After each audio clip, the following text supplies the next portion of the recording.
بسم الله الرحمن الرحيم الحمد لله رب العالمين وصلى الله وسلم على سيدنا محمد سيد الأولين والآخرين وعلى جميع إخوانه من النبيين والمرسلين وآل كل وصحب كل ومن تبعهم بإحسان إلى يوم الدين. اللهم علمنا ما ينفعنا وانفعنا بما علمتنا وزدنا علما يا رب العالمين. All praise is due to Allah, and may Allah raise the rank of Prophet Muhammad, peace be upon him, and protect his nation from that which he fears for them. We ask Allah Azza wa Jal to increase our knowledge and benefit us with the knowledge we have acquired. Ameen. I would like to talk about the earthquake that happened in Turkey, Syria, Lebanon, Palestine, and that region. We need to understand that amongst the signs of the Day of Judgment is the excessive occurrences of earthquakes. And that started to happen a while ago. And in such a situation, one would rush to repent to Allah subhanahu wa ta'ala. Because the earthquakes is something that Allah Azza wa Jal threatens the slaves with. So if they are deterring away from the path of obedience, they can rectify what they have ruined, repent to Allah Azza wa Jal, and perform the acts of obedience to Allah Azza wa Jal.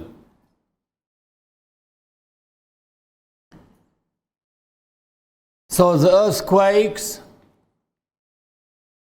same with the eclipse of the sun and the moon, all these occurrences and signs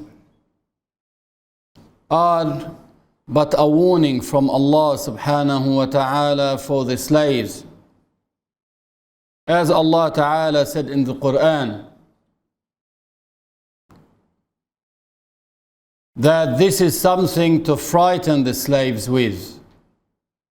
So those who are oblivious away from the acts of obedience would try to catch up before it's too late. This is a sign that we're not here forever, that we are here only for a short period of time. And one day we will depart this world, and this whole world will end and finish. So no one is going to remain forever on earth. This earth and everything on it will be destroyed on the day of judgment. So these are signs about the close coming of the day of judgment. And that also would be due to the excessive sinning of people. Allah Ta'ala said in the Quran, أَفَأَمِنَ أَهْلُ الْقُرَىٰ أَن يَأْتِيَهُمْ بَأْسُنَا بَيَاتًا وَهُمْ نَائِمُونَ أَوْ أَمِنَ أَهْلُ الْقُرَىٰ أَن يَأْتِيَهُمْ بَأْسُنَا ضُحًى وَهُمْ يَلْعَبُونَ أفأمنوا مكر الله فلا يأمن مكر الله إلا القوم الخاسرون أولم يهد للذين يرثون الأرض من بعد أهلها أن لو نشاء أصبناهم بذنوبهم ونطبع على قلوبهم فهم لا يسمعون. These verses mean Then did the people of these towns, meaning Mecca and its surroundings, addressing the non-believers, did the people of these towns feel secure from our punishment coming to them at night while they are asleep? Or did the people of these towns feel secure from our punishment coming to them in the morning while they are at play? Then did they feel secure from the punishment of Allah? But no one feels secure from the punishment of Allah except the losing people. Has it not become clear to those who inherited the earth after its previous people that had we willed, we could have afflicted them for their sins, but we seal over their hearts so they do not hear? In another verse, Allah subhanahu wa ta'ala mentioned, ذَلِكَ بِأَنَّ اللَّهَ لم يك مغيرا نعمة أنعمها على قوم حتى يغيروا ما بأنفسهم وأن الله سميع عليم. So Allah subhanahu wa ta'ala would not change a favor He had bestowed upon a people unless they change. Meaning, if they turn away from the obedience of Allah subhanahu wa ta'ala, then let them expect that this favor from Allah azza wa jal upon them might sever, end, and cease. So if you want for the endowments to last, remember to remain steadfast on acts of obedience. And remember that committing sins may make you lose these endowments bestowed upon you. And when a people of a town indulge in committing sins, then a general affliction may befall upon them. A general affliction would reach everyone, nearly everyone in that town. So all will be affected, the good ones and the bad ones. That's the general affliction. So if one were to be saved, would leave the town where people are committing sins, so that general affliction won't befall him. But unfortunately these days, where can one go?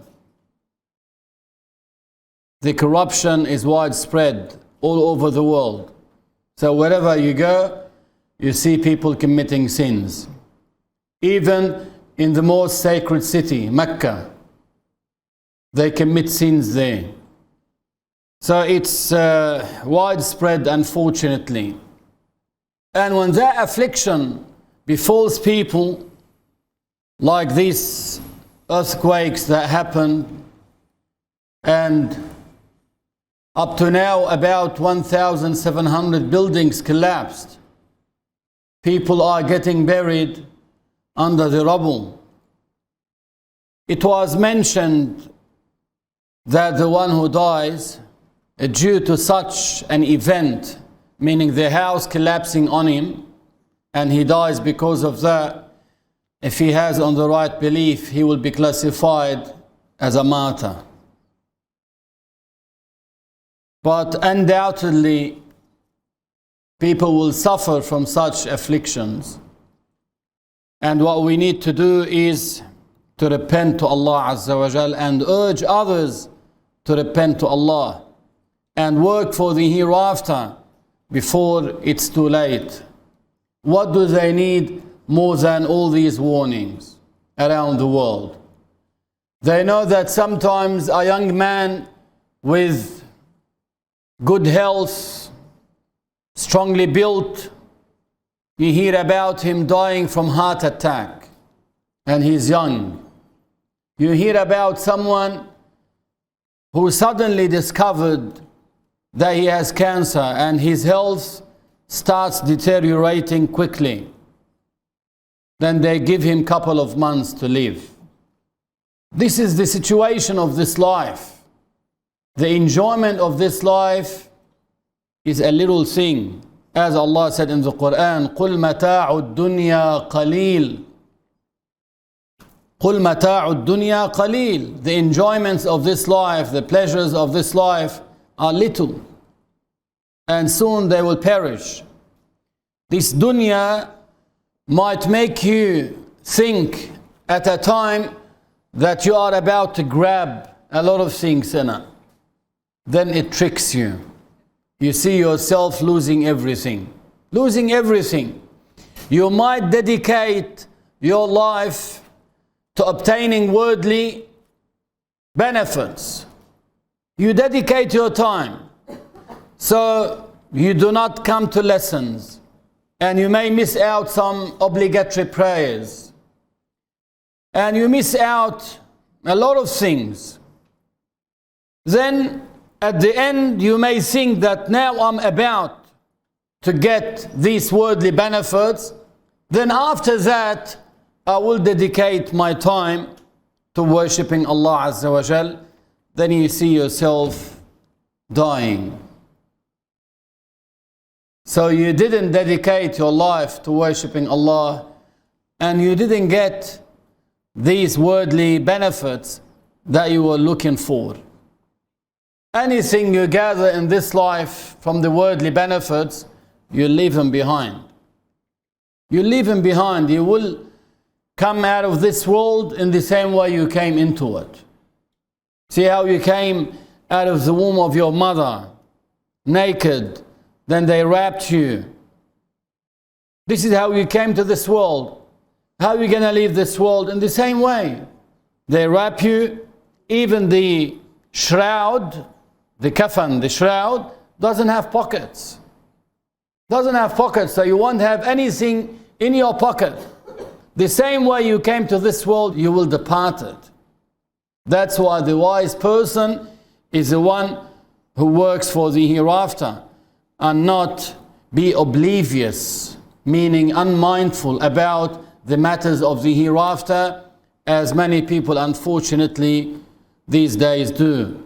So all these occurrences are warnings for us. We ask Allah to make us amongst those who heed the truth and follow it in the best way.